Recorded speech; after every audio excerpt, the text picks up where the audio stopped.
when God already likes you? By Krishna's mercy.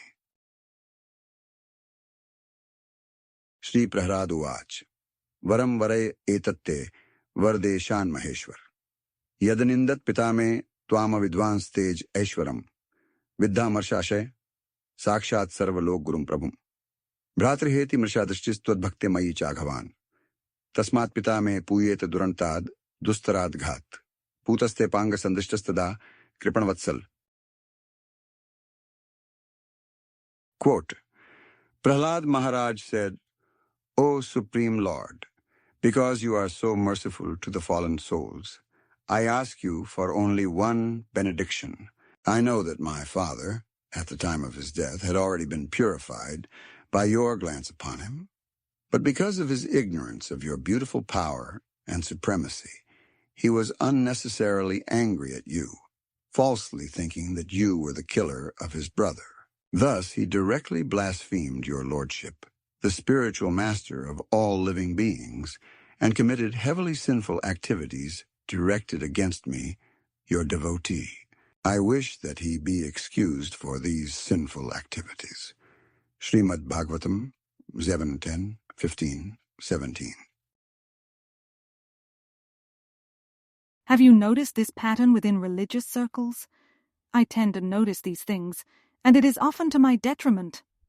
What I mean to say is that people are not necessarily interested in hearing my commentary. They would rather I keep quiet and go along. Don't make waves. Stop questioning existing practices. Just stay in line, show up, make some perfunctory acknowledgments, and you are all set. You will be saved. You are good to go. That's just the thing. What if I know that I am saved? Not that I am putting myself on an elevated status, but consider from the hypothetical perspective. What if I know for sure that God likes me? I am not so busy keeping an eye on others. In these religious circles, there is constant surveillance. See that woman over there? She was a former drug addict. Better be careful opening any pill bottles near her if you get my drift. See that man over there? He cheated on his wife last year. He is a sinner. We are trying to set him straight, but that was a major affair, no pun intended. The entire congregation came down on him hard. What if I am not interested in these petty violations? That is how I characterize them anyway. Petty.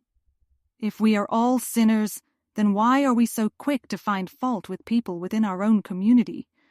What if we are a good person? What if we know that we are in the good graces of the Almighty? Just how would we act? Just how would we behave? What kinds of things would we ask for? Do you see where I am going with this? Do you ever ponder these issues? I am only asking you because, well, you know what would happen if the people around me learned I had some thoughts of my own. To be independently thoughtful these days is the worst crime. To begin a thorough and deliberate case study, we would have to establish parameters to satisfy the conditions. In other words, we need to know for certain that God is happy.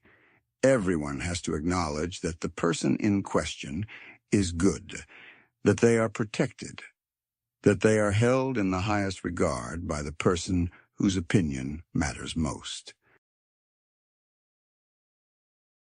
In this respect, what if we said that a person was saved directly by God appearing within a manifest form? Since he acts in front of people, the deeds are described as prakata lila. What if we said that God appeared as something like a combination of an animal and a human, a man and a lion, but not quite either one? He appeared this way to remain within the parameters of protection previously gifted to a particular character. What if we said that God appeared as this half-man, half-lion, thereafter known and worshipped as Nrsimha, specifically to protect an innocent 5-year-old boy? These conditions would appear to satisfy the requirement of a pious individual. The role for our dramatic production has been filled, so to speak. Prahlad is the person in question. Nrsimha appeared from a pillar of all places. It was almost spontaneous. There was still an external trigger.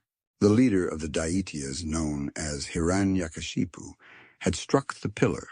This was in a mocking tone, in rhetorically asking Prahlad if the all-pervading Supreme Lord indeed existed everywhere. There is the saying, ask stupid questions, get stupid answers. In this case, the answer was not necessarily stupid. It was extraordinary. Vishnu can make the impossible happen. He appeared from the pillar after it was struck. Vishnu was watching the entire time. He had witnessed the treachery of Hiranyakashipu, who was a father. Vishnu took note of the many attempts made on the life of that innocent child, whose only crime was to worship Vishnu, vocally and without shame. We have now satisfied the conditions. We can move on to studying the behavior.